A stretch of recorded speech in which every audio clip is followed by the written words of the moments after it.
He had always believed that million-dollar contracts were all that mattered in life. But when he met two twin girls begging in 9 languages at the airport, his world stopped.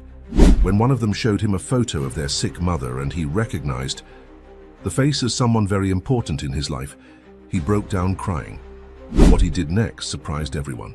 If this story interested you, don't forget to subscribe to our channel and tell us what city you're watching us from. We'll keep going. The harsh winter wind of Manhattan whipped against Ethan Blackwood's face as he exited JFK International Airport, his Armani coat doing little to shield him from the biting cold. At 34, he had become one of Wall Street's most celebrated investment bankers, his face adorning the cover of Forbes just last month. The headline read, "The Golden Touch," how Ethan Blackwood turned millions into billions. Yet as the automatic doors closed behind him, all he felt was bone-deep exhaustion and a hollowness that seemed to echo with each step he took. The Tokyo deal had been grueling. 14-hour days of negotiations, fake smiles, and calculated small talk. But in the end, he'd secured the $2.3 billion merger that would cement his reputation as a financial prodigy. His phone buzzed incessantly with congratulatory messages that he couldn't bring himself to read. Numbers, that's all his life had become. Spreadsheets, profit margins, and bank statements with more zeros than he could have ever imagined when he'd started this journey 15 years ago. Ethan signaled for his driver, eager to retreat to his Upper East Side penthouse, where he could sink into silence. That's when he noticed them. 2 small identical figures huddled near the taxi stand, their matching red coats a splash of color against the gray winter backdrop. Twin girls no older than 6, with matching braids and serious expressions that seemed out of place on such young faces. "Excuse me, sir," one of them said in perfect English as he approached. "Would you be able to spare some money? We really need help." Before he could respond, the other girl added, "Nous avons besoin d'aide pour notre mère." Perfect French. "Nuestra madre está muy enferma," the first one continued in flawless Spanish. Ethan stopped in his tracks, his exhaustion momentarily forgotten. The girls continued, switching seamlessly between languages: German, Italian, Mandarin, Arabic, Japanese, and Russian, each plea as fluent as the last. "How do you know so many languages?" he asked, genuinely intrigued despite his weariness. The twins exchanged a glance before the one on the left answered, "Our mum taught us. She says if we can speak to anyone's heart in their own language, they might listen." "And why do you need money?" Ethan found himself asking, even as his driver pulled up behind him. "Mum's really sick," the second twin explained, her voice trembling slightly. "She can't get out of bed, and we don't have money for a doctor." "She's been coughing a lot," the first added, digging into her pocket. "We have her picture. Maybe you know a doctor who could help." The girl held up a slightly crumpled photograph, and Ethan took it automatically. The world seemed to tilt beneath his feet as he stared at the face looking back at him. Those familiar hazel eyes, the gentle curve of her smile, the small beauty, marked just above her left eyebrow, Olivia Winters, the woman who had disappeared from his life 8 years ago with nothing but a hastily written note. "This is better for both of us. Please don't look for me." "What's your mom's name?" he asked, his voice barely audible over the airport noise. "Olivia?" they answered in unison. "Olivia Winters." Ethan's heart hammered against his ribs. Olivia. His Olivia. The one person who had seen beyond his ambition to the lost boy underneath. The woman whose absence had left a void he'd tried to fill with acquisitions and mergers. And these girls, they had her eyes, her delicate features. "And your names?" he managed to ask, though he already knew the answer. "I'm Sophie," said the boy, one who had spoken first. "And I'm Sarah," added her sister. "How old are you?" 6.5, they answered together. 6.5, the math wasn't difficult. Olivia had left 8 years ago, which meant she was already pregnant when she disappeared. These were her daughters. But were they also his? "Where is your mum now?" Ethan asked, making a split-second decision that would alter the course of his life. "At home," Sophie said. "We took the subway and then the bus to get here." "You traveled all this way by yourselves?" Ethan couldn't hide his shock. Sarah nodded solemnly. Mom always says we're smart and brave. She taught us how to use the subway map. Can you take me to her? Ethan asked, already signaling to his driver. The twins looked at each other, having a silent conversation that only they could understand. Finally, Sophie nodded. You look nice. Mom says we should trust our feelings about people. Ethan directed his driver to wait with his luggage and hailed a taxi instead. As they settled into the back seat, the girls gave the driver an address in Queens, a far cry from the luxury high-rises of Manhattan. During the ride, Ethan learned more about their situation. Olivia had lost her job at a translation agency 6 months ago and had been working 2 part-time positions since then, as a barista in the mornings and a remote translator in the evenings. But it hadn't been enough to cover rent, utilities, and food. She started getting sick 2 weeks ago, Sarah explained, her small hands folded neatly in her lap. But she kept going to work anyway. Until yesterday, Sophie continued. She couldn't get up and her face was really hot. And you've been taking care of her? Ethan asked, amazed at their composure. Both girls nodded. We make soup from the can and put cold towels on her head like she does when we're sick, Sarah said. The taxi pulled up to a weathered apartment building in a working-class neighborhood. Peeling paint and cracked concrete steps led to a security door with a broken intercom. Sophie produced a key from her coat pocket with practiced ease. We live on the 4th floor, she informed him. The elevator doesn't work most of the time. As they climbed the stairs, the contrast between this building and Ethan's luxury penthouse couldn't have been more stark. The narrow stairwell smelled of dampness and old cooking oil. Fluorescent lights flickered overhead, casting harsh shadows on the graffiti-marked walls. When they reached apartment 4C, Sarah unlocked the door, calling out, "Mum, we're home. We brought someone to help." The apartment was small but meticulously clean, despite the obvious signs of wear and tear. A threadbare couch sat across from a small TV, and a tiny kitchen table held neatly stacked school books and papers. What struck Ethan most, however, was the abundance of books. They lined makeshift shelves and were stacked in careful piles near the couch. "Mom's in there," Sophie pointed to a door left slightly ajar. Ethan approached cautiously, his heart thundering in his chest. He gently pushed the door open to find a small bedroom with a single bed. And there she was, Olivia Winters, the woman whose memory had haunted him for 8 years. She lay curled on her side, her face flushed with fever, her once vibrant auburn hair damp with sweat against her pillow. "Olivia," he whispered, and her eyes fluttered open, confusion giving way to shock as she recognized him. "Ethan," her voice was raspy, disbelieving. "How did you—" A violent coughing fit interrupted her, and she struggled to catch her breath. "The girls found me at the airport," he explained, moving to her side. "They're quite the linguists." Olivia tried to sit up, panic flashing across her face. "You shouldn't be here. You need to go." "I'm not going anywhere," Ethan said firmly, placing a gentle hand on her shoulder.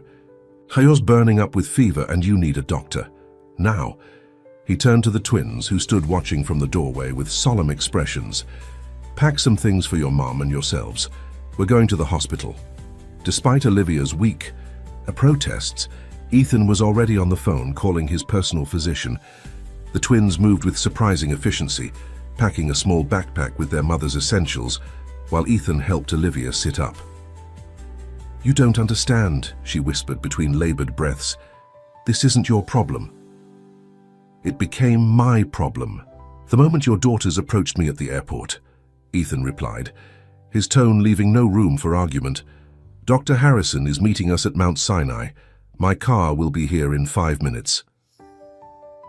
Olivia's eyes darted to the doorway where Sophie and Sarah stood watching. "The girls." "Will come with us," Ethan assured her. "I'm not leaving them alone." When his driver arrived, Ethan carefully helped Olivia down the 4 flights of stairs, supporting most of her weight. The twins followed silently, each carrying their own small backpack. Outside, snowflakes had begun to fall, dusting the grimy sidewalk with white. Ethan's sleek black SUV looked utterly out of place in this neighborhood, drawing curious glances from passers-by. "Nice car," Sophie whispered to her sister as they climbed into the back seat. "It probably costs more than our whole building," Sarah whispered back.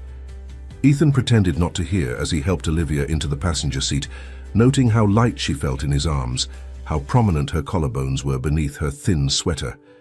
What had happened to the vibrant, ambitious woman he'd known? The Olivia he remembered had been pursuing a master's degree in international relations, dreaming of working for the United Nations.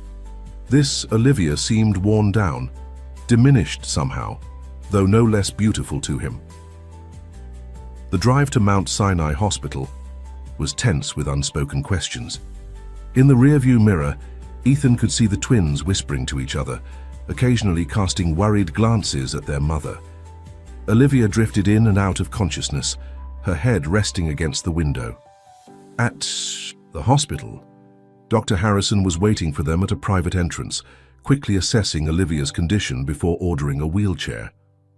"Pneumonia from the sound of it," he muttered to Ethan. "We'll need to run tests, start antibiotics immediately." As the medical team whisked Olivia away, Ethan found himself alone with the twins in a private waiting room. They sat side by side on a plush sofa, their legs dangling above the floor, looking smaller and more vulnerable than they had at the airport. "Is Mum going to be okay?" Sarah asked, her voice small. Ethan sat down across from them, leaning forward to meet their eyes. "Yes, Dr. Harrison is one of the best doctors in New York. Your mum has what's called pneumonia. It's an infection in her lungs. That's why she's been coughing and has a fever, but with the right medicine she'll get better." "How long will it take?" Sophie pressed, ever practical. "A few days in the hospital probably, then she'll need to rest at home for a while." The twins exchanged another of their silent conversations before Sophie spoke again. "We can't pay for a hospital. Mum said hospitals are very expensive." The simple statement hit Ethan like a physical blow. These children, not even 7 years old, were worrying about medical bills while their mother lay seriously ill. "You don't need to worry about that," he assured them. "I'm taking care of it."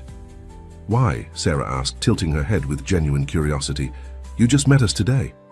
Ethan considered his answer carefully. "I knew your mom a long time ago. We were very good friends." "Before we were born?" Sophie questioned. "Yes," Ethan nodded. "Before you were born." Sarah's eyes widened. "Are you our dad?" The question hung in the air, loaded with possibilities. Ethan felt his heart constrict. "I don't know," he answered honestly. "But I'd like to help you and your mom if that's okay." Both girls nodded solemnly. The conversation was interrupted by Dr. Harrison's return. He pulled Ethan aside, confirming the pneumonia diagnosis and explaining that Olivia would need to stay hospitalized for at least 3 days. "She's severely dehydrated and malnourished," the doctor added in a low voice. "This didn't develop. Overnight, Ethan, she's been running herself into the ground for some time." Ethan's jaw tightened as he glanced back at the twins. "Can I see her?" "She's being settled into a private room. You can see her briefly, but she needs rest. The antibiotics we've started should bring the fever down by morning." After assuring the twins that their mother was going to be fine and promising to take them to see her soon, Ethan followed a nurse to Olivia's room. She lay in the hospital bed, looking small against the white sheets, an IV line delivering fluids and antibiotics to her arm. Her eyes were closed, but they opened as he approached. "The girls?" she asked immediately. "Safe, waiting to see you," Ethan assured her. "Olivia, what happened 8 years ago? You just disappeared, and now I find you like this." She turned her face away. "You weren't supposed to find us. Ever." "Why?" The pain in his voice was unmistakable. "What did I do?" Olivia's eyes filled with tears. "It wasn't you. It was never you." "Then why?" Before she could answer, a coughing fit seized her, and a nurse appeared, gently but firmly telling Ethan that his visit was over. "Mrs. Winters needs rest. You can come back in the morning." Outside in the hallway, Ethan paused, struck by the nurse's words. Mrs. Winters, not Ms. Winters. Had Olivia married after leaving him? Were the twins another man's daughters? The questions multiplied, but he pushed them aside. Right now the girls needed him. He returned to the waiting room to find Sophie and Sarah exactly as he'd left them, sitting quietly with perfect posture, their identical faces serious. These children had clearly been taught to take up as little space as possible, to be invisible when necessary. The thought filled him with a profound sadness. "Your mom is resting now," he told them. "She needs to stay here for a few days to get better. In the meantime, you'll stay with me." "At your house?" Sarah asked. "Yes, at my apartment." "Can we see Mom first?" Sophie requested. "Tomorrow morning," Ethan promised. "It's getting late, and I think we could all use some dinner and rest." As they left the hospital, Ethan realized he had no idea how to care for two 6-year-old girls. His penthouse, designed for entertaining business associates and the occasional overnight guest, contained nothing that would appeal to children. No toys, no children's books, not even a television in the guest bedroom where they would sleep. "R.E., you hungry?" he asked as they settled into the back seat of his SUV. The twins looked at each other before nodding hesitantly. "What would you like to eat?" Another silent exchange before Sophie answered, "Whatever is easy for you." "That's not what I asked," Ethan said gently. "What do you like to eat? What's your favorite food?" The girls seemed confused by the question, as if no one had ever asked for their preference before. "We like soup," Sarah offered finally, "and bread." "Anything else? Pizza, burgers, Chinese food?" Sophie's eyes widened slightly. "We've never had a hamburger before." "Never?" Ethan couldn't hide his surprise. "Mom says they're too expensive," Sarah explained matter-of-factly. "We have to be careful with money." In that moment, Ethan made a decision. "Well, tonight we're going to have hamburgers, the best in New York." He directed his driver to Minetta Tavern in Greenwich Village, home to what many considered the city's finest burger. As they drove through the glittering Manhattan streets, Ethan watched the twins' faces pressed against the window, taking in the Christmas decorations and store displays with wide-eyed wonder. At the restaurant, the maître d' recognized Ethan immediately, ushering them to his usual corner table despite their lack of reservations. The twins sat primly, carefully unfolding their napkins and placing them in their laps without being told. "You have very good manners," Ethan observed. "Mom taught us," Sophie said proudly. "She says good manners don't cost anything, but they're worth a lot." When their burgers arrived, sizzling and aromatic on thick white plates, the girls stared in amazement. "It's so big," Sarah whispered. "You don't have to finish it all," Ethan assured them. "Just eat what you can." He watched as they carefully cut their burgers into small pieces, taking tiny bites and chewing thoroughly. They ate slowly, methodically, savoring each bite as if committing it to memory. "Is it good?" he asked, barely touching his own meal as he observed them. They both nodded enthusiastically, but he noticed something strange. After eating about half of their burgers, they each carefully wrapped the remaining portion in their napkins. "What are you doing?" he asked gently. "Saving it for later," Sophie explained, as if it were the most natural thing in the world.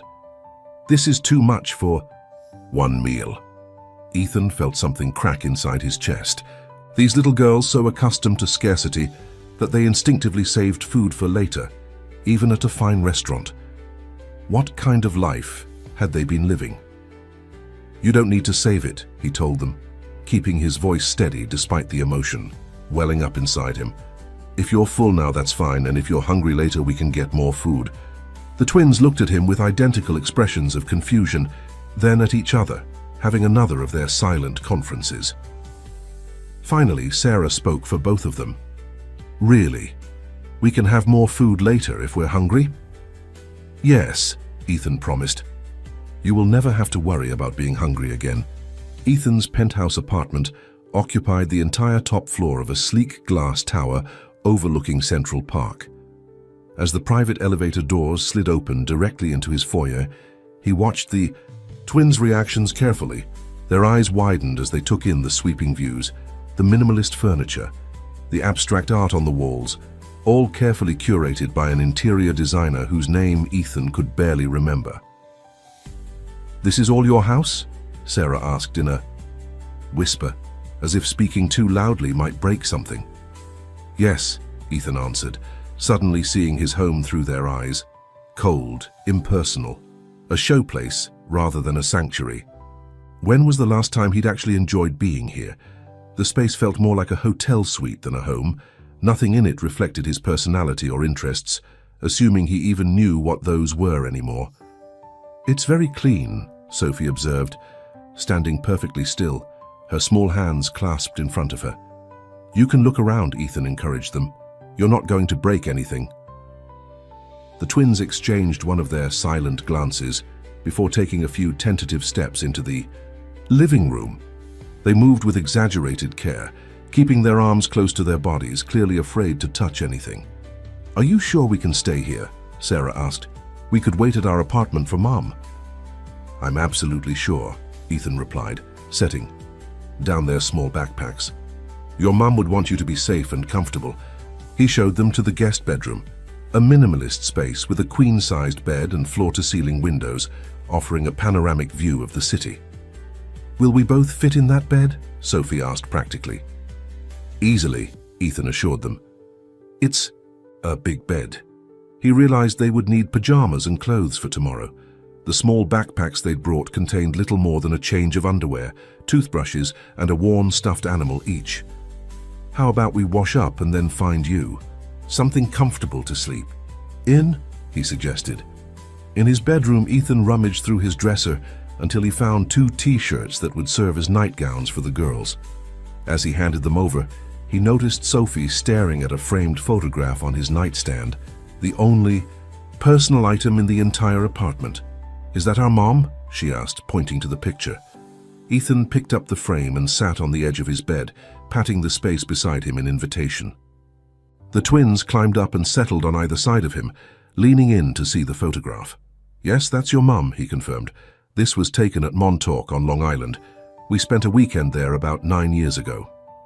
In the photo, a younger Olivia laughed at the camera, her auburn hair whipping around her face in the ocean breeze, her eyes bright with joy. Ethan stood beside her, his arm around her waist, looking at her rather than the camera, his expression one of pure adoration. "Mom looks happy," Sarah observed. "She was," Ethan said softly. "We both were." "What happened?" Sophie asked, displaying that directness that seemed to characterize her personality. Ethan sighed, unsure how much to share. "We lost touch. Sometimes grown-ups make complicated decisions." After the girls had showered and changed into his t-shirts, which hung to their ankles like dresses, Ethan ordered hot chocolate from the building's concierge service. They sat at his rarely used dining table, the twins perched on stacked cushions to reach their mugs. "Do you have any questions?" Ethan asked. "About your mom, or staying here, or anything else?" The girls shared another of their silent communications before Sophie spoke. "When will Mum come home from the hospital?" "In a few days," Ethan replied. "Dr. Harrison thinks she'll need to stay for about 3 days to get the medicine she needs." "Will she come here?" Sarah asked. Ethan hesitated. "I hope so, but that will be up to your mom. We'll talk about it with her tomorrow when we visit." "Are you rich?" Sophie asked bluntly. The question caught Ethan off guard and he almost laughed. "I suppose I am, yes." "Mom says rich people aren't always happy," Sarah added, her small face serious as she sipped her hot chocolate. "Your mom is very wise," Ethan acknowledged. "Having money doesn't automatically make you happy. Are you happy?" Sophie pressed. The question struck Ethan like a physical blow. When was the last time anyone had asked him that? When was the last time he'd even asked himself? He looked at these 2 little girls watching him with Olivia's eyes, waiting for his honest answer, and found he couldn't lie. "Not really," he admitted. "I have a lot of things, but that's not the same as being happy." The twins nodded as if this confirmed something they already suspected. "Mum says happiness comes from inside you, not from things," Sarah offered. "Your mum is right about that too," Ethan said, feeling a lump form in his throat. What had he been doing these past 8 years? Accumulating wealth, power, accolades, none of which had filled the emptiness Olivia had left behind. After finishing their hot chocolate, Ethan realized he had no idea what bedtime routine children might need. "Do you usually read before bed?" he asked, remembering the stacks of books in their apartment. Both girls nodded eagerly. "Mom always reads to us," Sophie said, "but we didn't bring our books." "I might have something," Ethan said, leading them back to the bedroom. On his bookshelf, mostly filled with financial texts and biographies of business leaders, he found a copy of The Little Prince that an ex-girlfriend had given him years ago. He'd never read it. The twins settled into the big bed, their small bodies nearly swallowed by the plush duvet. Ethan sat on the edge and began to read. "Once when I was 6 years old, I saw a magnificent picture in a book called True Stories from Nature." He read until both girls' eyelids grew heavy, their breathing deep and even. As he closed the book and turned off the bedside lamp, Sarah stirred slightly. "Thank you for helping our mum," she murmured sleepily. Ethan sat there in the semi-darkness, watching these two little girls who had turned his carefully ordered life upside down in the span of a single day. Who were they really, and who was he to them? The questions that had been building all day surged forward, demanding attention. Back in his living room, Ethan poured himself a glass of scotch and stood by the window, looking out at the glittering city. His phone buzzed with messages he continued to ignore. His assistant, his partners, clients wanting to congratulate him on the Tokyo deal. None of it seemed to matter now. 8 years ago, Olivia had vanished from his life without warning. They'd been together for nearly 2 years, had talked about marriage, about building a life together. Then one morning he'd woken to find her side of the bed empty and a note on the kitchen counter. "This is better for both of us. Please don't look for me." He had looked, of course, hired private investigators, called her friends, her professors, even traveled to her hometown in Connecticut to speak with her estranged father. No one knew where she'd gone, or claimed not to know. Eventually, he'd accepted that she didn't want to be found and buried himself in work, building his financial empire as if success could fill the hole she'd left. And now here she was, living in poverty just across the East River, raising 2 daughters who might be his. The timing certainly fit. The twins were 6.5, which would place their conception right around the time Olivia disappeared. But if they were his children, why had she kept them from him? What could possibly justify denying him the knowledge of their existence? Anger flared hot and sudden, only to be doused by the memory of the twins carefully wrapping half their burgers to save for later. Whatever Olivia's reasons, the girls were innocent. And they'd been living in conditions no child should have. They had to endure, worried about money, about food, taking the subway alone at 6 years old to beg for help from strangers. His resolve hardened. Regardless of whether the twins were biologically his, they needed him now. And despite everything, he still cared deeply for Olivia. He wouldn't let them struggle any longer. The next morning, Ethan woke to the unfamiliar sound of whispered voices in his apartment. For a moment, he was disoriented. Then the events of the previous day came rushing back. He threw on a robe and followed the sound to the kitchen, where he found Sophie and Sarah sitting at the counter, having what appeared to be an intense discussion. "Good morning," he said, and they both jumped slightly, turning to him with matching expressions of concern. "We didn't want to wake you," Sophie explained, "but we didn't know if we were allowed to open the refrigerator." Once again, Ethan was struck by how these children had been conditioned to expect scarcity, to ask permission for the most basic necessities. "You're allowed to open anything in this apartment," he told them firmly. "The refrigerator, the cupboards, anything. This is your home while you're staying here." Relief washed over their small faces, and Ethan felt a surge of protectiveness so powerful it almost took his breath away. "How about I make us breakfast?" he offered, opening the refrigerator to survey its meager contents. He rarely ate at home, usually grabbing coffee and a bagel on his way to the office or having meals at restaurants with clients. "I can make eggs and toast," he decided, pulling out a carton of eggs that his housekeeper must have purchased. "Then we'll get dressed and go see your mum. After that, I thought we might do some shopping." "Shopping for what?" Sarah asked, her legs swinging from the high counter stool. "Clothes for you and your mum, some toys, books, whatever you need to be comfortable here." The twins exchanged another of their looks. "But those things cost a lot of money," Sophie said practically. "Remember what I told you last night?" Ethan reminded her gently as he cracked eggs into a bowl. "I have enough money, and I want to help you and your mum." As they ate breakfast, the girls once again taking small, careful bites and chewing thoroughly, Ethan's phone rang. He glanced at the screen to see his assistant's name and silenced it. Work could wait. For the first time in years, something more important had entered his life. After breakfast, Ethan helped the twins get dressed in the clothes they'd worn yesterday, making a mental note to buy them new outfits as soon as possible. As they were preparing to leave, his phone rang again, this time displaying Mom on the screen. Eleanor Blackwood called every Sunday morning without fail, a ritual that had persisted through his adult life. Ethan hesitated, then answered. "Mom, I can't talk right now. I'll call you later." "Ethan, are you all right? Martin said you never came into the office yesterday after your flight, and you're not answering messages." "I'm fine, Mom. Something came up. I'll explain later."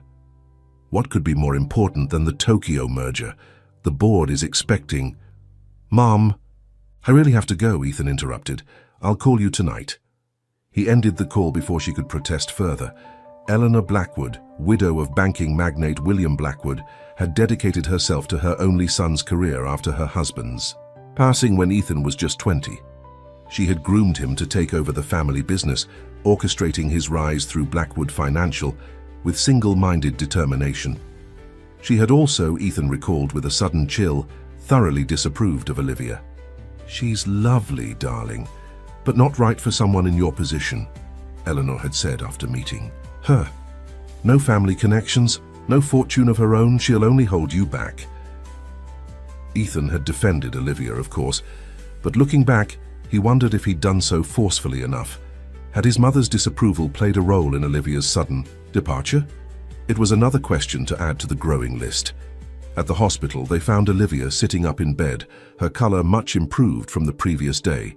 She looked apprehensive as they entered, her eyes darting between Ethan and her. "Daughters?" "Mom!" the twins cried in unison, rushing to the bed. Olivia embraced them tightly, closing her eyes as if to savor the feeling of holding them. "We stayed at Mr. Blackwood's house," Sophie reported. "It's very big and has windows everywhere." "And we had hamburgers for dinner," Sarah added excitedly. "And hot chocolate." Olivia's gaze met Ethan's over the tops of their heads. "Thank you for taking care of them," she said softly. "I don't know how I can ever repay you." "Don't," Ethan replied, moving closer to the bed. "I didn't do it expecting repayment." The twins, sensing the tension between the adults, clambered onto the visitor's chair in the corner, giving them space to talk. "Olivia," Ethan began, keeping his voice low, "we need to discuss what happens next. Dr. Harrison says you'll be released in a couple of days, but you'll need rest and follow-up care. I want you to come stay at my apartment with the girls." She shook her head immediately. "That's not necessary. We'll be fine at our place." "Will you?" Ethan challenged, his frustration breaking through. "Your daughters were riding the subway alone to beg strangers for money. They ration food because they're afraid there won't be enough. Is that what you call fine?" Olivia flinched as if he'd slapped her. "You have no right to judge me," she whispered fiercely. "You have no idea what I've been through." "Then tell me," Ethan implored. "Tell me why you left. Tell me why you kept my daughters from me for nearly 7 years." The accusation hung in the air between them, charged with years of unspoken hurt and questions. Olivia's face paled, her eyes darting to the twins who were thankfully engrossed in a picture book a nurse had brought them. "They're not," she began, then stopped, swallowing hard. "Ethan, it's complicated." Before she could continue, Dr. Harrison entered the room with a clipboard in hand. "Good morning, everyone. Mrs. Winters. Your latest tests show significant improvement. The antibiotics are working well." Ethan stepped back, his question unanswered but not forgotten. The doctor reviewed Olivia's treatment plan while the twins listened attentively, as if they were responsible for their mother's care. "If everything continues to progress, you should be able to go home day after tomorrow," Dr. Harrison concluded. "Thank you, Doctor," Olivia said, her voice still weak but steadier than the day before. After the doctor left, Ethan suggested taking the twins to the cafeteria for lunch, giving Olivia time to rest. She agreed gratefully, her eyelids already drooping from the medication. In the elevator, Sophie looked up at Ethan with searching eyes. "Are you mad at our mom?" The directness of the question caught him off guard. "No, not mad," he answered, carefully. "Just confused about some things that happened a long time ago." "Mom says confusion is just a step on the path to understanding," Sarah offered solemnly. Ethan smiled despite himself. "Your mum has taught you some very wise things." After lunch in the hospital cafeteria, where the twins once again attempted to save portions of their food until Ethan gently reminded them they didn't need to, he decided it was time for the shopping he'd promised. The girls were still wearing the same clothes from yesterday, and the weather forecast predicted a significant snowstorm for the evening. Their first stop was a children's boutique on Madison Avenue, where the salespeople fawned over the twins, bringing out outfit after outfit for them to try on. Sophie and Sarah seemed overwhelmed by the attention and options, standing still as mannequins, while the staff cooed over how adorable they looked in everything. "Which ones do you like?" Ethan asked them privately when the saleswoman stepped away. The twins exchanged their silent communication before Sophie answered hesitantly. "The blue dresses were nice. And the warm sweaters," Sarah added. "Our apartment gets very cold sometimes." Ethan felt another pang at this reminder of their precarious living situation. "We'll take all of them," he told the saleswoman when she returned. "And the coats, boots, pajamas, and everything else they need." The woman's eyes lit up at the prospect of such a large sale. "Shall I have everything delivered to your address, Mr. Blackwood?" "Yes, except for one outfit each and the new coats. They'll wear those out." Next, they visited a toy store, where Ethan encouraged the twins to select whatever caught their interest. To his surprise, they gravitated not toward the electronic toys or expensive dolls, but toward art supplies, books, and educational games. "Mom says imagination is more important than expensive toys," Sophie explained when Ethan asked about their choices. By late afternoon, as they headed back to Ethan's apartment with their purchases, snow had begun falling in earnest. Weather alerts buzzed on Ethan's phone, warning of a major storm system moving through the northeast. "Looks like we made it back just in time," he commented as they rode the elevator up to his penthouse. "They're saying this could be the biggest snowstorm of the season." The twins looked at each other with worried expressions. "What's wrong?" Ethan asked, noticing their exchange. "Our apartment leaks when it snows a lot," Sarah explained, "and sometimes the heat stops working. The wind makes the whole building shake," Sophie added, her voice small. "It's scary." "Well, you don't have to worry about that here," Ethan assured them as they entered his apartment. "This building is very strong, and we have backup generators if the power goes out." He helped them unpack their new clothes and toys, clearing space in the guest room closet and drawers. The girls handled each item with reverence, carefully hanging up dresses and arranging books on the nightstand. As evening fell, the storm intensified. Wind howled around the corners of the building, and snow pelted against the floor-to-ceiling. Windows like tiny white bullets. Ethan ordered pizza for dinner, which the twins declared was even better than hamburgers, though they still ate with their characteristic care and deliberation. After dinner, as they sat in the living room with Thaikui, cups of hot chocolate, a particularly strong gust of wind rattled the windows, causing both girls to jump. Then, with a flicker, the lights went out, plunging the apartment into darkness. "It's okay," Ethan said quickly, hearing twin gasps of fear. "The emergency lights will come on in a second." Sure enough, dim backup lighting illuminated the space, casting long shadows across the furniture. But the twins had already scrambled to huddle together on the couch, their eyes wide with fear. "I don't like the dark," Sarah whispered, clutching her sister's hand. "Me neither," Sophie admitted, looking uncharacteristically vulnerable. Ethan moved to sit beside them, his mind racing to find a way to comfort them. "You know what my mom used to do when I was scared during storms?" he asked, surprising himself with the childhood memory. "She would build a fort out of blankets and pillows, and we'd hide inside with flashlights telling stories until the storm passed." The twins looked at him with cautious interest. "Want to try it?" he offered. After a moment's hesitation, they nodded in unison. Ethan gathered every blanket and pillow he could find, which wasn't many in his minimalist apartment, and rearranged the furniture in the living room to create a framework. With the twins' help, he draped blankets over the backs of chairs and the couch, creating a cozy tent in the center of the room. He found a flashlight in a kitchen drawer and brought it inside their makeshift fort, along with more pillows and the remaining snacks from their shopping trip. Inside the blanket fort, the howling wind seemed distant, less threatening. The twins nestled among the pillows, their faces ghostly in the flashlight's glow. For the first time since he'd met them, they looked like the 6-year-old children they were, rather than miniature adults carrying the weight of adult worries. "Better?" Ethan asked, sitting cross-legged across from them. They nodded, small smiles appearing on their faces. "In our old apartment," Sophie began, "when it storms like this, the ceiling in the bathroom drips, and we have to put pots underneath. And the windows shake so much we think they might break," Sarah added. "Once the power was out for 2 whole days. We had to eat cold food from cans." "That sounds scary," Ethan acknowledged. "Mom makes it better," Sophie said loyally. "She tells us stories and sings songs." "Would you like me to tell you a story?" Ethan offered. The twins nodded eagerly. Ethan thought for a moment, then began. "Once upon a time, there was a prince who lived in a tall tower. Everyone thought he had everything he could ever want: gold, jewels, fine clothes. But the prince was lonely. His tower was so high that no one ever came to visit him."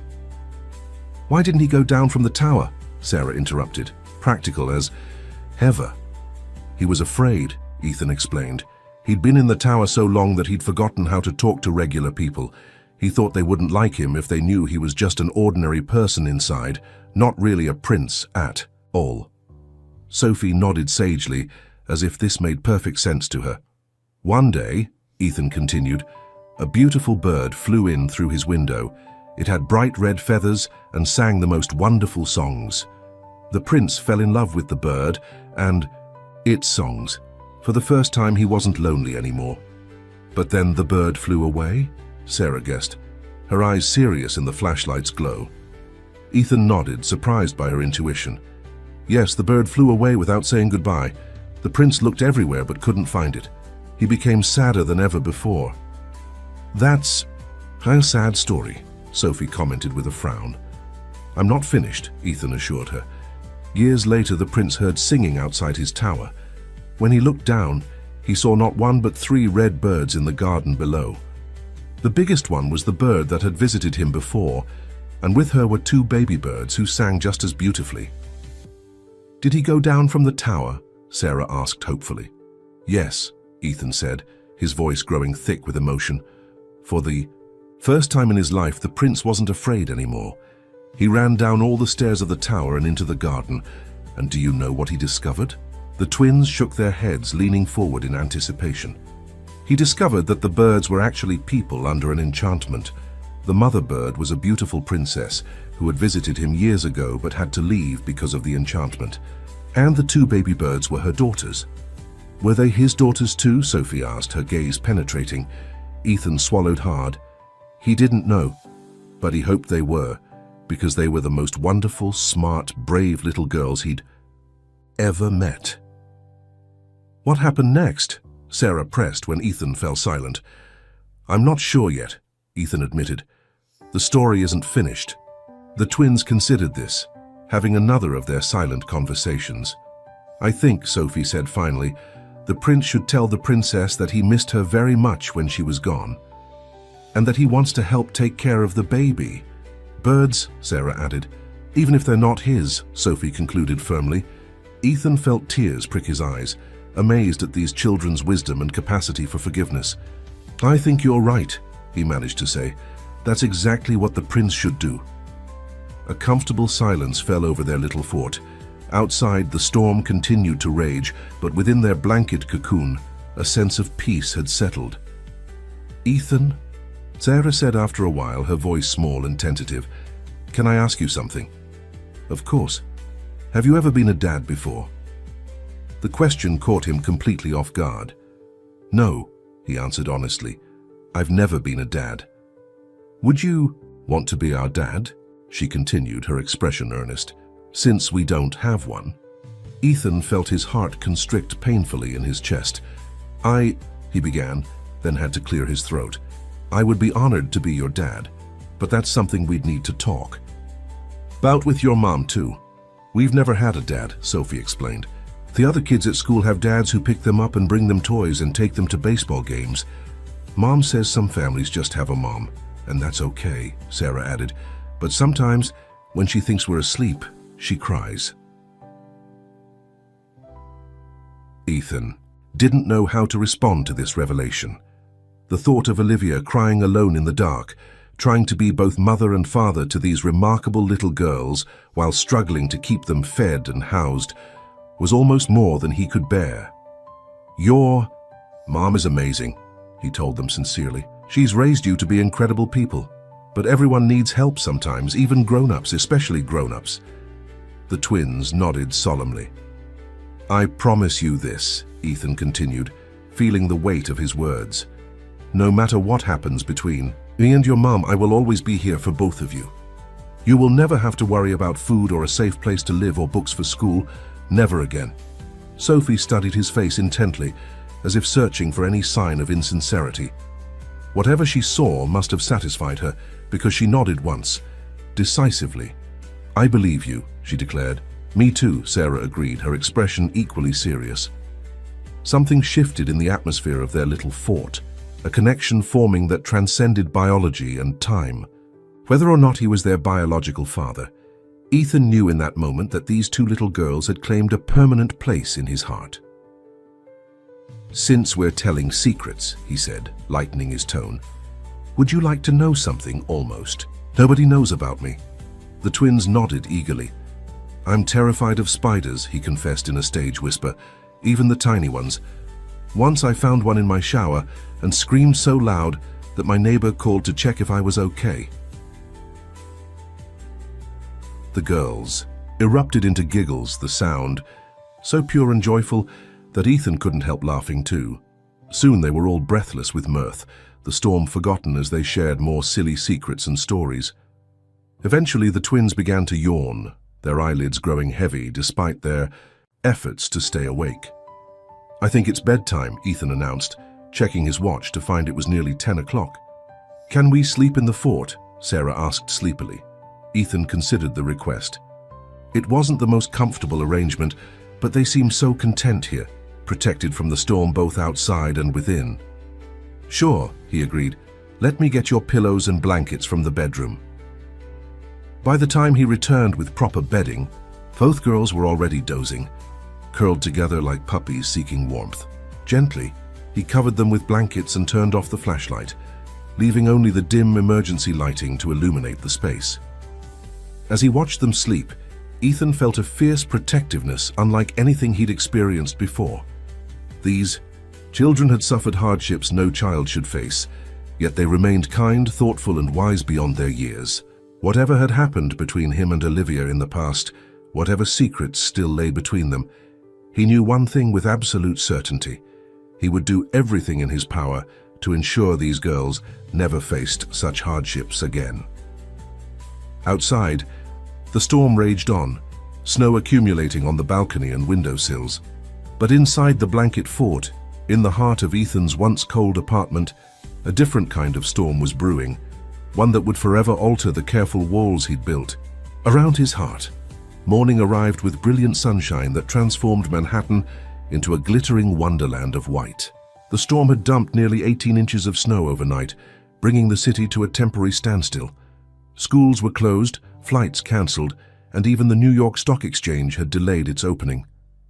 Ethan awoke to find himself still in the blanket fort, his neck stiff from sleeping in an awkward position.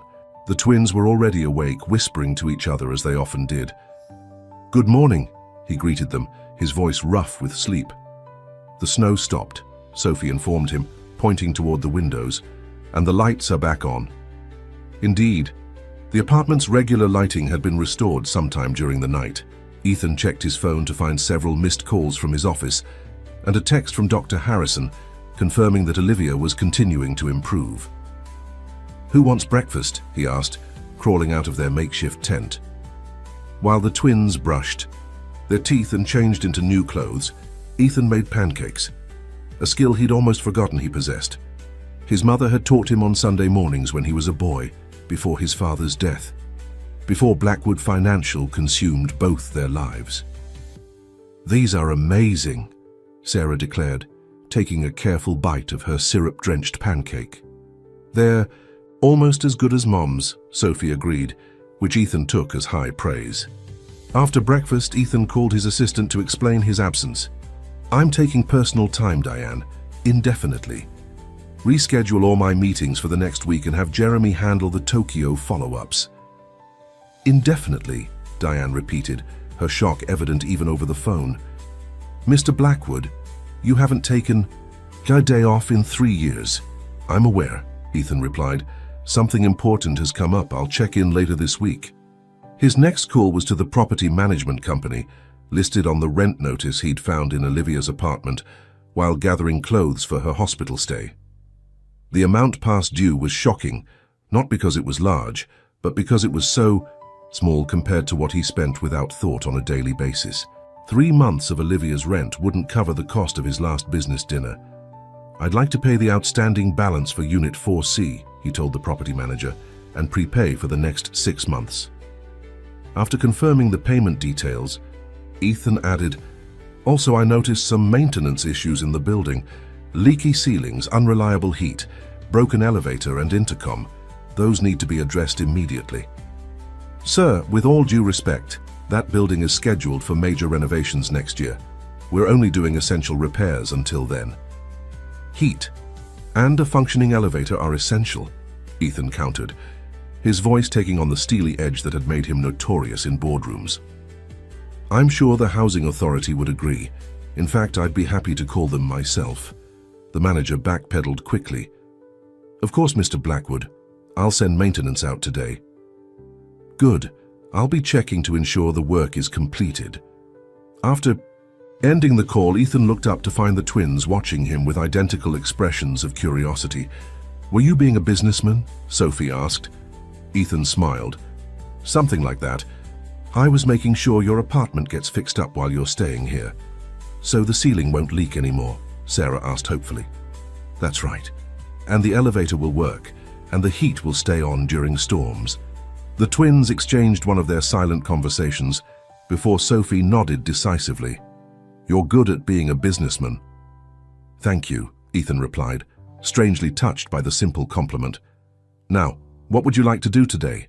The roads are still being cleared, so we can't visit your mom until this afternoon." The girls requested exploring the building, curious about what a luxury apartment tower contained. Ethan took them to the indoor pool, the resident lounge, and the rooftop garden, now covered in pristine snow. The twins marveled at each amenity, asking thoughtful questions about who maintained these spaces and whether the other residents were all businessmen like Ethan. By early afternoon, the main roads had been cleared enough for them to venture out. Ethan's driver navigated the slushy streets carefully as they made their way to Mount Sinai Hospital. On the way, they stopped at a florist where the twins selected a colorful bouquet for their mother. Olivia was sitting up in bed when they arrived, looking markedly better than the day before. Color had returned to her cheeks and her eyes were clear and alert.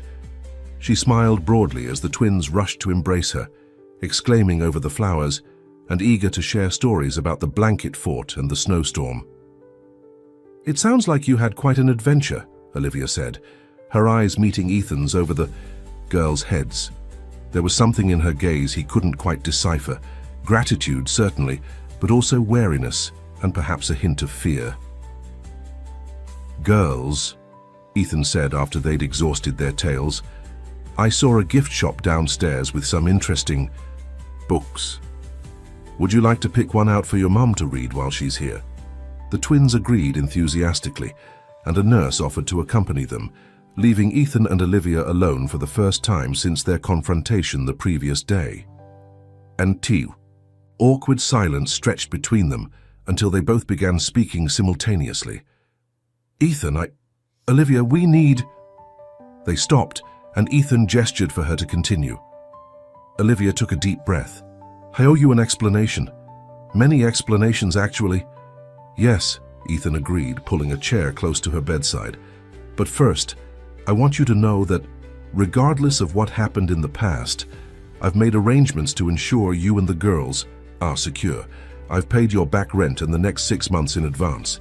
I've also instructed the management company to fix the elevator, the leaks, and the heating system. Olivia's eyes widened. Ethan, you didn't need to do that. I can't repay. I don't want repayment, he interrupted. What I want is the truth, all of it. She looked down at her hands, thin and pale against the hospital blanket. Where should I start? 8 years ago, Ethan said, the day you disappeared from my life. Olivia nodded, as if she'd been expecting this. I found out I was pregnant, she began simply. We'd been careful, but obviously not careful enough. I was terrified and thrilled all at once. We'd talked about marriage, about a future together, but children weren't part of our immediate plans. You didn't think I'd want our baby? Ethan asked, hurt evident in his voice. It wasn't that simple, Olivia sighed. A few days before, I'd had lunch with your mother. Ethan stiffened. Eleanor Blackwood had always been politely cool toward Olivia, but he hadn't suspected outright interference. She invited me to the club, Olivia continued. Just the two of us. I thought maybe she was finally warming up to me, maybe even planning to help with our engagement. Instead, she laid out all the reasons why I was wrong for you. What reasons? Ethan demanded, though he could guess. No family connections, no fortune, no understanding of the world you inhabited. She said I would hold you back, that you were destined for greatness in the financial world, and a wife with my background would be an impediment. Olivia's voice was steady, but her hands trembled slightly. She had clippings, Ethan, articles about you, predictions about your future, charts showing how Blackwood Financial had grown since you joined. She'd mapped out your entire career. That doesn't explain why you left, Ethan pressed. We could have faced her together. There's more, Olivia admitted. She knew about the baby. What? How? I'd left a pregnancy test wrapper in your bathroom trash. The housekeeper found it, told your mother. Eleanor said she'd support you seeking full custody if I tried to trap you with a child. Olivia's voice broke. She had lawyers, Ethan. Resources I couldn't imagine. She made it clear that if I stayed, I'd either lose my baby or watch you give up everything you'd worked for. Ethan sat back, stunned. He'd known his mother was ambitious for him, knew she could be calculating, but this level of manipulation was beyond what he'd imagined.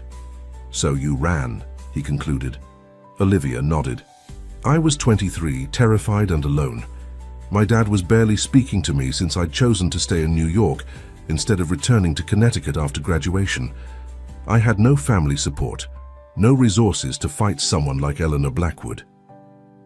Where did you go? Boston, initially. I had a college friend there who let me stay on her couch. I found work as a receptionist at an international shipping company. Low pay but good health insurance for the pregnancy. That's when I discovered I was having twins. Ethan felt a jolt. The girls are mine. Olivia's expression clouded. No, she said softly. They're not. The admission hit Ethan like a physical blow. I don't understand. In Boston, I met someone. Michael Winters. He worked at the shipping company. Charismatic, kind. He knew I was pregnant, but didn't seem to care. We started dating and things moved quickly. By the time I was showing, we were living together. He proposed, saying he wanted to be a father to my baby. But if the twins are his, why are you raising them alone? Ethan asked, trying to process this unexpected turn.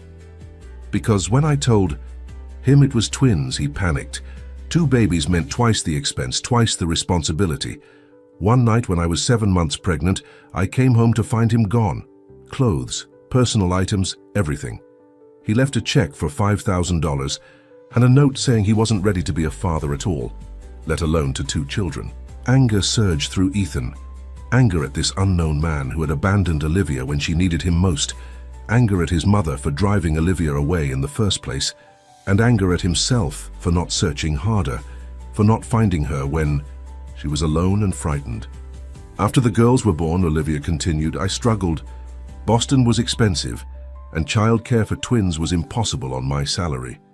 I moved to Providence, then to Hartford, taking whatever jobs I could find that would let me work around the girls' schedule. Eventually, I ended up back in New York because the translation agency offered flexible hours and decent pay, but then they downsized, and I've been piecing together work ever since. "Why didn't you contact me?" Ethan asked, the question that had been burning inside him. "Even if the twins weren't mine, I would have helped you." "Pride at first," Olivia admitted. "Then shame. And honestly, Ethan, your life moved on. I saw you in the financial papers climbing higher and higher, dating socialites and models. What place did I have in that world?" "You had every place," Ethan said fiercely. "Those relationships meant nothing.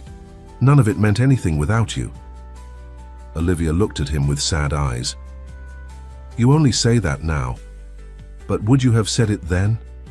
Would you have welcomed a single mother with twin daughters who weren't yours? Would you have risked your mother's disapproval, your colleagues' judgment?" The question struck at the heart of Ethan's carefully constructed self-image. Would he have had the courage then to defy expectations, to choose love over ambition? He wasn't sure, and his uncertainty must have shown on his face. "That's what I thought," Olivia said softly. "You've built an impressive life, Ethan. I wouldn't have fit into it." "And now?" he challenged. "Do you think you fit into it now?" She looked away. "I don't know. Everything's happening so fast. 3 days ago, I was just trying to figure out how to pay the rent and keep the girls in school. Now you're back in our lives, paying our rent, taking care of the twins." "I want to do more than that," Ethan said, reaching for her hand. "Olivia, when you left, it broke something in me. I threw myself into work because nothing else seemed to matter. I've accumulated more wealth than I could spend in 10 lifetimes, but I've never been happy, not once in 8 years." "Ethan, let me finish," he interrupted gently. "When the twins found me at the airport, it was like the universe was giving me a second chance, not just with you, but with life itself.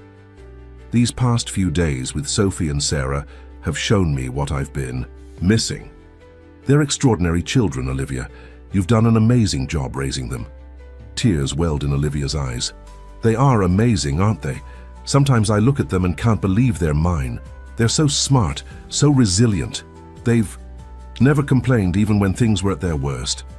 "They told me they've never had a father," Ethan said carefully, "that the other kids at school have dads who pick them up and take them to baseball games." Olivia closed her eyes, pain etched on her face. "I've tried to be enough for them. I've tried so hard." "You have been," Ethan assured her, "but you don't have to do it alone anymore." "What are you saying, Ethan?" "I'm saying I want to be part of your lives, yours and the girls. I'm saying that biology doesn't matter to me. Sophie and Sarah need a father, and I—" He paused, the truth overwhelming in its simplicity. "I need them. And you. I need my family back." "Family," Olivia repeated, the word hanging between them like a question and an answer all at once. Before she could say more, the door opened, and the twins burst in, clutching a colorful picture book about Central Park in winter. "Mom, look what we found," Sophie exclaimed. "It has all the places we want to visit when it stops snowing." "The nurse said we could keep it," Sarah added. "She said it was a donation." Olivia smiled, quickly wiping away her tears. "It's beautiful, girls. We'll read it together later." The twins settled on either side of her bed, opening the book to show their favorite illustrations. Ethan watched the three of them together, Olivia with an arm around each daughter, their identical auburn heads bent over the pages, their voices overlapping with excitement, and felt a certainty he hadn't experienced in years. This was what he wanted. This was what mattered. As if sensing his thoughts, Olivia looked up and met his gaze. Something had shifted in her eyes. The wariness was still there, but alongside it was a cautious hope. "Dr. Harrison says I can leave tomorrow." "Morning," she said. "The girls told me you've invited us to stay at your apartment." "Yes," Ethan confirmed, "until you're fully recovered. After that, well, we can figure it out together." Olivia nodded slowly. "Together," she repeated, as if testing the word. "I think I'd like that." For the first time in 8 years, Ethan felt the cold, empty space inside him begin to warm. It wasn't a resolution. Too much remained unsaid, too many adjustments lay ahead. But it was a beginning, a family, forming in the most unexpected way, his family. As he left the hospital that evening, the twins chattering excitedly about their mother coming home tomorrow, Ethan realized he had one more confrontation ahead, perhaps the most difficult one. It was time to speak with Eleanor Blackwood about her role in separating him from Olivia all those years ago, and about the future he now envisioned that would undoubtedly conflict with her carefully laid plans. His phone rang as they entered the apartment, his mother's name flashing on the screen. It seemed the conversation would happen sooner rather than later. Ethan stared at his phone, his mother's name flashing insistently on the screen. The twins looked up at him expectantly as they removed their coats in the foyer. "Why don't you two pick out a movie to watch?" he suggested, handing them the remote. "I need to take this call." As the girls settled on the couch, flipping through the streaming options with careful deliberation, Ethan stepped onto the balcony and answered the phone. "Mother," he greeted, his voice carefully neutral. "Ethan, finally," Eleanor Blackwood's crisp voice came through. "I've been trying to reach you for days. The board is concerned about your sudden absence, especially with the Tokyo merger still in its critical phase." "The merger is proceeding as planned," Ethan replied. "Jeremy has everything under control." "Jeremy is not a Blackwood," Eleanor said dismissively. "The clients expect to deal with you personally. You need to come back to the office immediately." "That's not possible right now. What could possibly be more important than Blackwood Financial at this juncture? We're on the verge of the largest expansion in company history." Ethan took a deep breath, watching through the glass doors as Sophie and Sarah laughed at something on the television. "I've reconnected with Olivia Winters." The silence that followed was so complete that Ethan wondered if the call had dropped. Then his mother's voice returned, tightly controlled. "I see. And how did this happen?" "Her daughters found me at the airport. They were begging for money to help their sick mother." He let the implications of that sink in. "Did you know she had twins, Mother? Did you know she's been struggling to survive while I've been building an empire I don't even enjoy?" "Ethan, you're clearly emotional right now. We should discuss this in person. I'll come to your apartment." "No," Ethan interrupted firmly. "I know what you did, Mother. Olivia told me about your lunch date, about your threats regarding custody." Another silence, longer this time. When Eleanor spoke again, her voice had taken on the reasonable tone she used in difficult negotiations. "I did what was necessary to protect you and the company. That girl would have derailed everything we'd worked for. You were too young, too infatuated to see it." "That girl was the love of my life," Ethan replied, anger rising despite his efforts to remain calm. "And those children, her children, could have been mine." "But they're not, are they?" Eleanor countered quickly, revealing that she'd had Olivia investigated. "They're the offspring of some shipping clerk who abandoned them." "Really, Ethan, you can't be serious about involving yourself with this situation." Ethan's grip on the phone tightened. "That situation is a family, Mother, a family I intend to be part of." "Don't be ridiculous," Eleanor snapped, her careful control slipping. "You have responsibilities, a legacy to uphold. The Blackwood name means something in this city." "Yes, it does," Ethan agreed. "And I'm beginning to question what exactly it means. Does it stand for intimidating pregnant women? For valuing profit? Over people? For empty penthouses and loveless relationships?" "You're being melodramatic," Eleanor dismissed. "This is about the future of our family business, about everything your father built." "No, Mother, this is about my life, my happiness.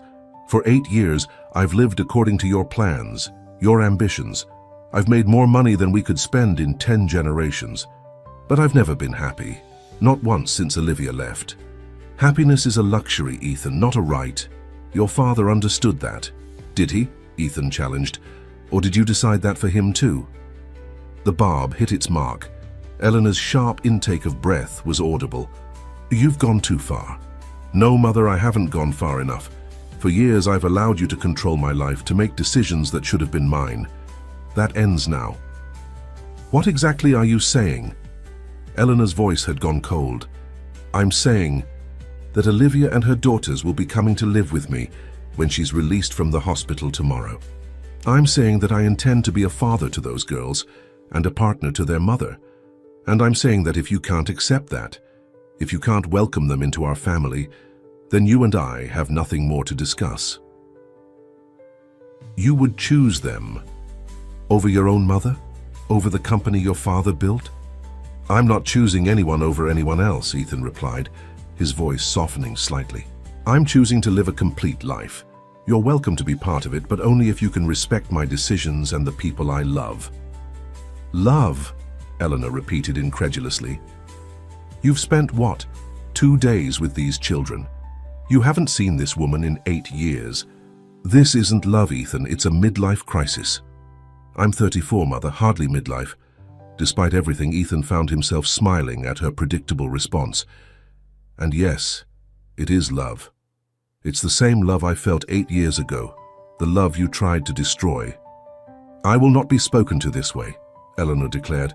When you've come to your senses, you know where to find me. The line went dead. Ethan stood on the balcony for a long moment, watching the city lights twinkle against the snow-covered skyline. He'd expected to feel anger or resentment after confronting his mother, but instead, he felt strangely liberated. For the first time in his adult life, he had stood his ground with Eleanor Blackwood, had chosen his own path rather than the one she'd mapped out for him. When he returned inside, the twins were engrossed in an animated film about a brave princess. They'd made space for him in the center of the couch, a gesture that touched him deeply. Was that your mom on the phone? Sophie asked as he sat down between them. Yes, it was, Ethan confirmed, unsurprised by her perceptiveness. You sounded mad, Sarah observed. Did she do something wrong? Ethan considered how to answer. Sometimes grown-ups disagree about important things, he said finally. My mother and I have different ideas about what matters most in life. What matters most to you? Sophie asked, fixing him with her direct gaze. Family, Ethan answered without hesitation. Love. Being with people who make you feel like your best self. The twins nodded solemnly, as if this made perfect sense to them.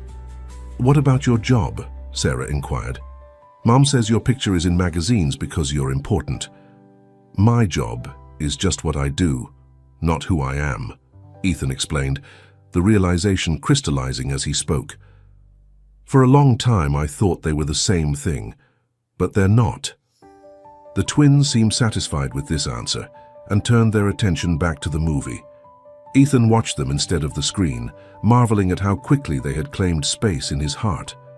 The thought of his sterile, silent apartment without their presence was suddenly unbearable. That night, after the twins were asleep, Ethan made a decision. His penthouse, designed for entertaining business associates and impressing clients, was no place for children.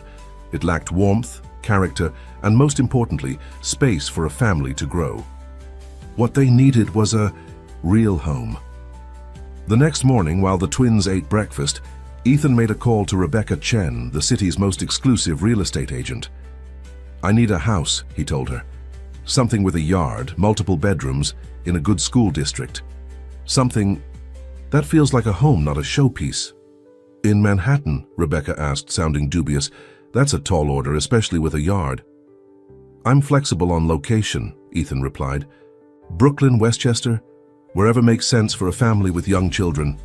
Family, Rebecca repeated, surprise evident in her voice. She'd helped Ethan purchase his penthouse 5 years ago and knew his preference for sleek, modern spaces, designed for a bachelor lifestyle. Yes, a family, Ethan confirmed. I need to see properties today if possible. We're on a tight timeline. By the time they left to pick up Olivia from the hospital, Rebecca had arranged for 3 properties to be available for viewing that afternoon. Ethan had selected a few options from her listings that seemed promising, all spacious homes with character and outdoor space, located in family-friendly neighborhoods. At Mount Sinai, they found Olivia dressed and sitting in a chair by the window, looking much stronger than she had just days before. The twins rushed to embrace her, chattering about the movie they'd watched and the pancakes Ethan had made for breakfast. You cook? Olivia asked him with raised eyebrows as he gathered her meager belongings. Barely, Ethan admitted with a smile. But I'm learning. Dr. Harrison arrived with discharge papers and instructions for Olivia's continued recovery. Bed rest for at least another week, he emphasized. The pneumonia is responding well to treatment, but your body needs time to heal. No work, no stress, plenty of fluids and nutrition. Thank you, doctor, Olivia said, signing the forms, for everything. Mr. Blackwood has my direct number if you have any concerns, Dr. Harrison added. I'll want to see you for a follow-up next week. As they left the hospital, Ethan could sense Olivia's nervousness. She sat quietly in the back seat of his SUV with the twins, her hands fidgeting in her lap as they drove toward Manhattan. I thought we might look at a few houses this afternoon, Ethan said casually, turning to glance at her. If you're feeling up to it. Houses? Olivia repeated, confusion evident in her voice. My apartment isn't really suitable for 4 people, especially 2 active children, Ethan explained. I've asked a real estate agent to show us some options that might work better. Ethan, Olivia began, her voice low so the twins wouldn't hear. I appreciate everything you've done, but I can't let you buy a house for us. It's too much. Not for you, he clarified. For us. All of us. The implications of that statement hung in the air between them. Olivia studied his face, searching for any sign of hesitation or insincerity. She found none. This is happening very fast, she said finally. Too fast? Ethan asked, suddenly uncertain. If you need more time... No, Olivia interrupted, a small smile forming. Maybe fast is exactly what we need. We've already lost 8 years. The first property they viewed was a brownstone in Park Slope. Brooklyn, 4 stories of historic charm with bay windows and intricate moldings. While architecturally impressive, it felt formal and confined, the small backyard hemmed in by neighboring buildings. The second was a colonial in Westchester, set on 2 acres with mature trees and a swimming pool. It was beautiful but sterile, recently renovated to appeal to wealthy buyers, with more concern for resale value than comfort. The third property, however, made all 4 of them pause as soon as they stepped through the gate. Located in Riverdale, at the northernmost tip of the Bronx, it was a rambling Victorian with a wide front porch, colorful stained glass accents, and a sprawling yard with ancient oak trees. The house needed work. The paint was peeling in places, some of the woodwork needed restoration, but it had an undeniable warmth, a sense of history and possibility. It has a tree house, Sarah whispered in awe, pointing to a wooden structure, nestled in the lower branches of the largest oak, and a swing, Sophie added, already moving toward the tire swing hanging from another tree. Ethan watched as the twins explored the yard, their excitement palpable. Beside him, Olivia stood with her arms wrapped around herself, taking in the scene with wonder in her eyes. What do you think? He asked softly. It's magical, she admitted. Like something from a storybook. Inside, the house revealed spacious rooms with high ceilings, original hardwood floors, window seats perfect for reading, and a kitchen large enough for family meals. It had 6 bedrooms, a library lined with built-in bookshelves, and countless nooks and crannies for children to discover. The master suite featured a sitting area with a fireplace and a balcony overlooking the backyard. It needs work, Rebecca warned as they completed the tour. The electrical system should be updated. The kitchen is functional, but dated, and there's evidence of water damage in the attic. But structurally, it's sound. How soon could we move in? Ethan asked, his decision already made. Rebecca looked surprised but recovered quickly. It's vacant, with an all-cash offer, and expedited closing possibly within a week. Make it happen, Ethan instructed. Whatever it takes. While Rebecca stepped away to call the seller's agent, Ethan found Olivia in what would be the library, running her fingers along the bookshelves with a dreamy expression. You're really serious about this, she said as he approached. I've never been more serious about anything, Ethan confirmed. Olivia, when you left, I built a life that looked impressive from the outside, but was hollow at its core. I don't want to live that way anymore. I want noise and chaos and bedtime stories. I want to watch the twins grow up in this yard. Climb that treehouse, fill these shelves with books. And me, Olivia asked, her voice barely above a whisper. What do you want with me? Ethan stepped closer, taking her hands in his. Everything, he said simply. I want everything with you, Olivia. I want to wake up beside you every morning and fall asleep next to you every night. I want to argue about paint colors and whose turn it is to do the dishes. I want to build a real life, a meaningful life with you. Tears filled Olivia's eyes, but she was smiling. I never stopped loving you, she confessed. Even when I convinced myself I had to forget you, even when I tried to build a life with someone else, it was always you. Ethan brushed a tear from her cheek. Then say yes. Say you'll live here with me, raise the girls with me, build this life with me. Yes, Olivia whispered, and then more firmly, yes. Ethan pulled her into his arms, holding her as if she might disappear again if he let go. After 8 years of emptiness, of going through the motions of success without any true joy, he had found his way back to the only woman he'd ever truly loved, and gained 2 remarkable daughters in the process. When the twins discovered them embracing in the library, they didn't seem surprised. Instead, they joined the hug, wrapping their small arms around both adults' waists, completing the circle of their newly formed family. Does this mean we're going to live here? Sophie asked hopefully. If that's what you'd like, Ethan replied, looking down at her earnest face. Will you live here too? Sarah pressed, her eyes serious. Yes, Ethan confirmed. We'll all live here together. The twins exchanged one of their silent communications before breaking into identical grins. Can we see our rooms again? They asked in unison.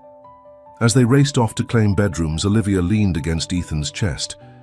Are you sure about this? She asked one last time. It's a huge change from your life in Manhattan. I've never been more certain of anything, Ethan replied, pressing a kiss to her forehead. This isn't a change, Olivia, it's a homecoming. Later that afternoon, as they stood in the yard watching the twins cautiously explore the treehouse, Ethan's phone rang. It was Eleanor again. After a moment's hesitation, he declined the call. There would be time for reconciliation with his mother, for introducing her to Olivia and the twins, for attempting to build bridges. But this moment, this perfect golden moment of new beginnings, belonged only to them. We're going to be happy here, Olivia said. Not a question, but a declaration.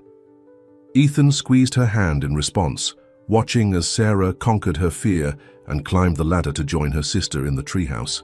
The February sun broke through the clouds, illuminating the old house and the new family it would shelter, casting everything in a warm, promising light. We already are, he replied. Spring had transformed the Riverdale neighborhood by the time they were fully settled in the Victorian house. Flowering dogwoods and cherry trees lined the streets, and in their own yard, daffodils and tulips pushed through the soil, bringing splashes of color to the previously neglected garden. The house itself had undergone a remarkable metamorphosis. While maintaining its historic character, Ethan had hired contractors to update the electrical system, renovate the bathrooms, and restore the original woodwork. The kitchen now featured modern appliances alongside vintage touches, creating a space where function met warmth. The library shelves groaned under the weight of books, classics, children's literature, and colorful picture books now intermingled with Ethan's finance texts. Most importantly, the house had become a home. Children's. Artwork adorned the refrigerator, a detailed chore chart hung in the mudroom, and family photos, both new and old, filled frames throughout the rooms. The twins' bedrooms, connected by a Jack and Jill bathroom, reflected their distinct personalities despite their identical appearance. Sophie's walls featured maps and educational posters, while Sarah had chosen a theme of woodland creatures and fairy tales. Olivia had recovered fully from her pneumonia and found a position as a senior translator with an international diplomatic agency, work she could do primarily from home with occasional visits to their Manhattan office. The flexible schedule allowed her to be present for the twins while utilizing her multilingual skills. As for Ethan, he had surprised everyone, including himself, by stepping back from his role as CEO of Blackwood Financial. He remained on the EC, board and maintained ownership stake, but delegated day-to-day operations to Jeremy Matthews, his longtime second-in-command. The decision had sent shockwaves through Wall Street, but Ethan found he didn't miss the 16-hour days or the constant pressure. Instead, he focused on strategic consulting for select clients and exploring philanthropic initiatives, particularly those supporting education and housing security for single-parent families.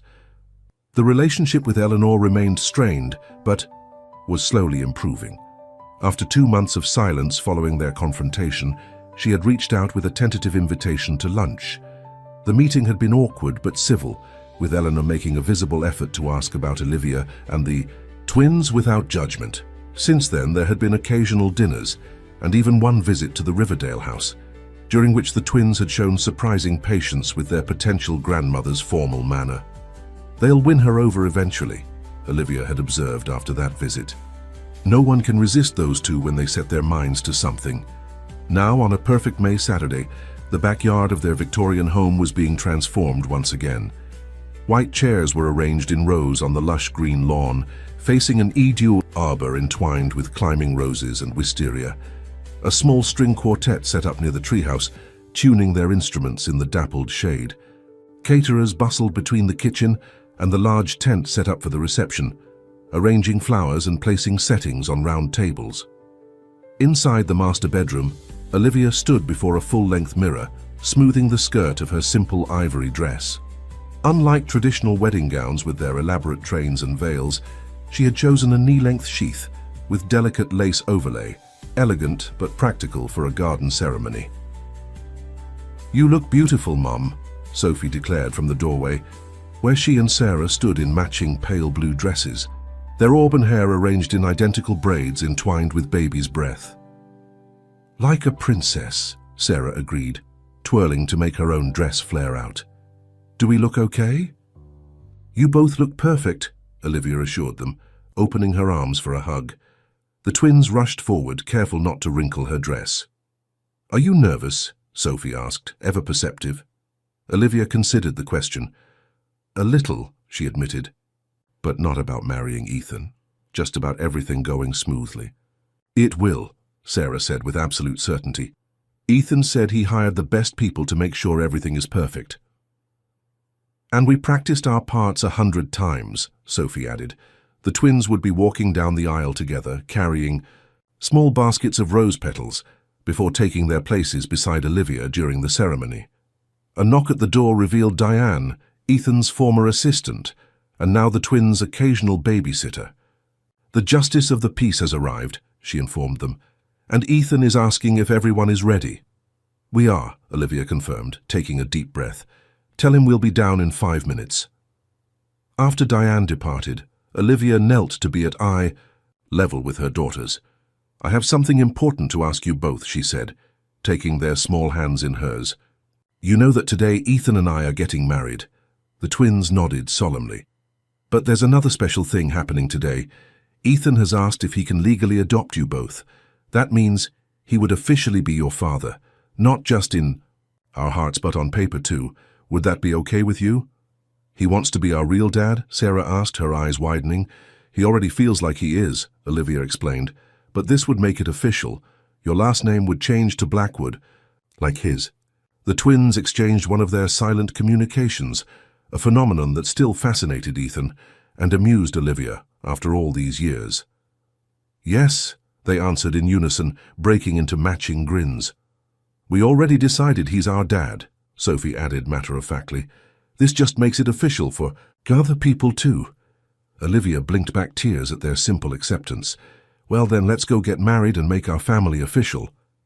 Downstairs, the small gathering of guests had taken their seats in the garden. Though Ethan could have invited hundreds from his professional and social circles, they had opted for an intimate ceremony, with only those closest to them.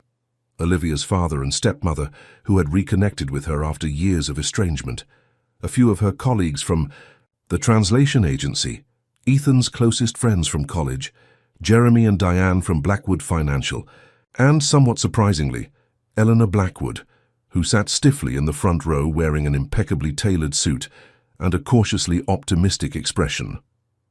Ethan stood beneath the floral arbor, his usual corporate attire replaced by a light grey suit that softened his appearance.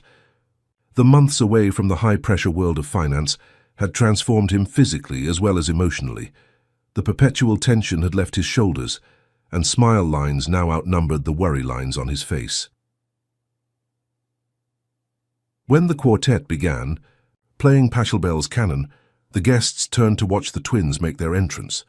Sophie and Sarah proceeded down the aisle with unusual grace for 6-year-olds, carefully dropping rose petals as they'd practiced.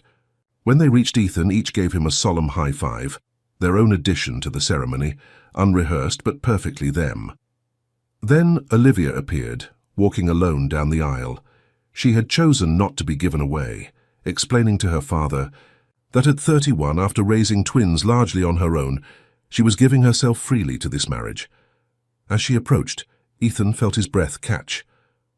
The woman walking toward him embodied everything he had been missing during those empty years: warmth, authenticity, purpose, and love. The ceremony itself was brief but meaningful. The justice of the peace, a silver-haired woman with kind eyes, spoke about second chances and families formed by choice, as well as blood. Ethan and Olivia had written their own vows, simple promises to support each other, to communicate honestly, to parent the twins together, and to never again let pride or fear separate them. After they exchanged rings, the justice announced, "Ethan has prepared special vows for Sophie and Sarah as well." The twins looked up in surprise as Ethan knelt to their level. "Sophie and Sarah," he began, his voice steady despite the emotion evident in his eyes. "Today I'm making promises to your mom, but I want to make promises to you too. I promise to love you both as my daughters, to support your dreams, to answer your questions honestly, to read you stories even when I'm tired, and to always be there when you need me. I promise to be the best father I can be, every single day." He reached into his pocket and pulled out 2 small velvet boxes. Inside each was a delicate silver bracelet sized for a child's wrist.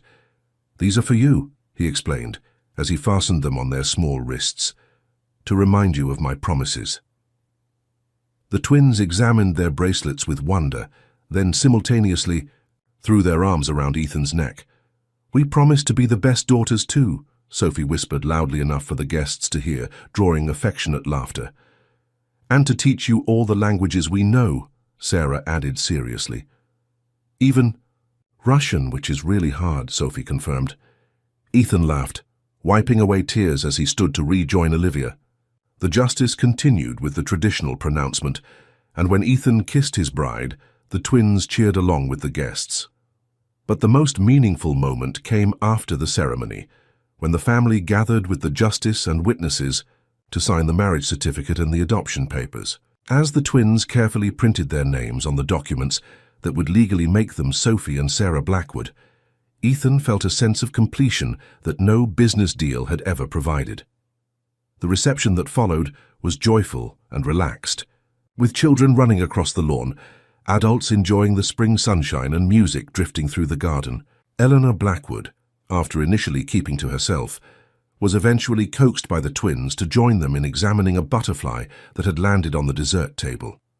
To everyone's surprise, she produced a small book from her purse, a field guide to North American butterflies, and began pointing out the distinguishing features of the monarch that had caught their attention. "Did you know your grandmother was a biology major before she met your grandfather?" Ethan asked the twins later, as they watched Eleanor naming the flowers in the garden for the girls. "She knows a lot about bugs," Sarah reported, clearly impressed. "And she said we can visit her house next weekend to see her butterfly collection," Sophie added. Ethan exchanged a meaningful glance with Olivia. Perhaps there was hope for that relationship after all. As evening fell, lanterns illuminated the garden, casting a warm glow over the remaining guests. The twins, exhausted from the excitement, had fallen asleep on a porch swing, still in their party. Dresses, their heads resting against each other. Ethan and Olivia stood hand in hand, observing their sleeping daughters from across the yard. "Are you happy?" Ethan asked softly, echoing the question Sophie had posed to him months ago in his penthouse. "Completely," Olivia answered without hesitation. "Are you?" "More than I ever thought possible," Ethan admitted, drawing her close. "Thank you for giving me a second chance, for letting me be part of your family." "Our family," Olivia corrected, leaning her head against his shoulder. 6 months later, on a crisp November afternoon, Ethan arrived home early from a meeting with the foundation he had established to support single parents transitioning to better employment. The house was quiet. Olivia was picking up the twins from their piano lessons, giving him a rare moment of solitude. He wandered through the rooms, appreciating the evidence of life and love that filled the once empty spaces. In the kitchen, a pot of soup simmered on the stove, Olivia's grandmother's recipe now a family favorite. The twins' backpacks hung on hooks by the door, their matching lunchboxes waiting to be filled for tomorrow. On the refrigerator, report cards displayed straight A's for both girls, alongside Sophie's winning science fair certificate and Sarah's colourful drawing from art class. In the library, which had become his favourite room, Ethan settled into the worn leather armchair that had quickly become his spot. The shelves around him held volumes in multiple languages, Olivia's collection, interspersed with children's books, photo albums, and the classics he had rediscovered since stepping back from corporate life. On his desk sat framed photographs, chronicling their new life together. The twins on their first day at their new school, Olivia laughing as she tried to teach Ethan basic French phrases, all 4 of them covered in paint after redecorating the girls' bedrooms, and most recently the professional family portrait taken for their holiday cards, the 4 of them smiling. Beneath the oak tree in the backyard, the sound of the front door opening announced their return, followed by the twins' excited voices echoing through the house. "Dad! Dad!" they called in unison, using the title that still filled him with wonder each time he heard it. "We learned a new song today." They burst into the library, cheeks flushed from the cold, still wearing their matching red coats. Behind them came Olivia, carrying sheet music and smiling at their enthusiasm. "It's a surprise for your birthday," Sarah explained, her eyes bright with excitement. "You have to wait until Saturday," Sophie added firmly. "No peeking at the music." "I wouldn't dream of it," Ethan assured them, rising to help them out of their coats. As the twins raced upstairs to practice their new piece, Olivia approached Ethan with a warm smile. "You're home early," she observed, stretching up to kiss him. "I missed you," he admitted simply. "All of you." Later that evening, after dinner had been eaten, homework completed, and bedtime stories read, Ethan stood in the doorway of the twins' room, watching them sleep. Though they had been offered separate bedrooms in the large house, they had insisted on sharing, unable to imagine sleeping apart after a lifetime of togetherness. In the soft glow of their nightlight, he could make out their identical, peaceful expressions, the rise and fall of their small chests, the stuffed animals clutched in their arms. These remarkable little people, who had approached him at the airport less than a year ago, speaking 9 languages and carrying the weight of adult worries on their small shoulders, now slept securely, knowing they were safe, loved, and provided. For us humana, as he closed their door quietly, Ethan reflected on how completely his life had transformed. The man who had once measured success in billions of dollars and business magazine covers now found his greatest achievements in a child's drawing proudly displayed on the refrigerator, in the sound of laughter filling rooms that had once echoed with emptiness, in the quiet contentment of family dinners and weekend outings to the park. Downstairs, he found Olivia in the library, curled up with a book in his usual chair. She looked up as he entered, her smile still capable of taking his breath away. "The girls are asleep?" she asked, making room for him to join her in the oversized chair. "Out like lights," he confirmed, settling beside her. "Piano practice wore them out." They sat in comfortable silence, Olivia returning to her book while Ethan gazed out the window at the moonlit garden. On the wall opposite them hung a framed child's drawing, the twins' wedding gift to them. In crayon and marker it depicted 4 stick figures holding hands in front of a large purple house. Above it, in careful block letters, were the words, "Our family." It was, Ethan reflected, the most valuable piece of art he would ever own. Rain began to fall outside, pattering gently against the windows. In their old apartment, the twins had feared storms, worrying about leaks and cold and darkness. Now the sound of rain was simply nature's lullaby, the house solid and warm around them, their family safe within its walls. "What are you thinking?" "It's about," Olivia asked, noticing his contemplative expression. "How different life was a year ago," Ethan replied honestly. "How empty, despite having everything I thought I wanted." Olivia nodded, understanding without need for further explanation. "And now?" "Now I have everything I actually need," Ethan said simply, drawing her closer. "A home, a family, purpose, you." Outside, the rain continued its steady rhythm, washing the world clean, nourishing the sleeping garden, promising renewal and growth. Inside, surrounded by the evidence of love and connection that filled every corner of their home, Ethan Blackwood, once defined by his financial empire,